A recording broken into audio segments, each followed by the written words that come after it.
शेतकऱ्याची कर्जमाफीच्या विषयावर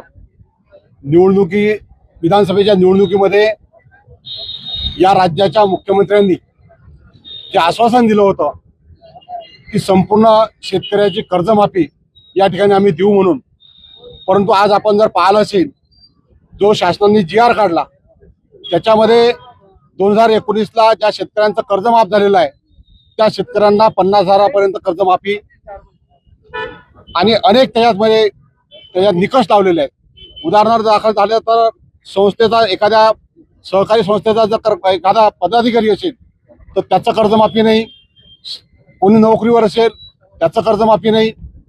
ही फसवेगिरी या GR मध्ये दिसून आलेली आहे। याचा लाभ या GR नुसार जर लाभ जर म्हटलं तर 10 ते 15% लोकांना त्या ठिकाणी लाभ होईल। आणि म्हणून आमची या ठिकाणी या फडणवीस सरकारला विनंती आहे की आपण जो GR या ठिकाणी काढलेला आहे तो फसवा GR आहे आणि तो फसवा GR या ठिकाणी रद्द करावा। शेतकऱ्याची सरसकट कर्जमाफी, सरसकट कोणत्याही प्रकारची अट न राहताना ज्या पद्धतीनं मनमोहन सिंग सरकारने या देशातल्या सर्व शेतकऱ्याची कर्जमाफी केली होती त्याच धर्तीवर या ठिकाणी या महाराष्ट्रातल्या जनतेची शेतकऱ्याची कर्जमाफी त्या ठिकाणी झाली पाहिजे ही विनंती करण्याकरता या ठिकाणी आम्ही आलेला आहे।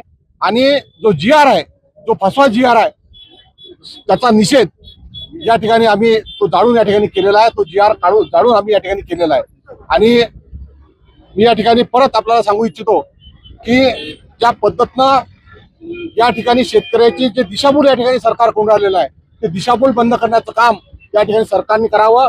खोटे आश्वासन जनतेला देऊ नये आणि परत 30 तारखेच्या आत शेतकऱ्यांना परत कर्ज कसं मिळेल या ठिकाणी हा GR रद्द करून शासनाची आपल्या शेतकऱ्याची पूर्ण कर्जमाफी त्या ठिकाणी झाली पाहिजे आणि परत त्या शेतकऱ्यांना 30 तारखेच्या आत पेरणीच्या आधी संपूर्ण शेतकऱ्याला त्या ठिकाणी कर्ज त्या ठिकाणी मिळाला पाहिजे ही मागणी घेऊन आम्ही या ठिकाणी आलेला आहे।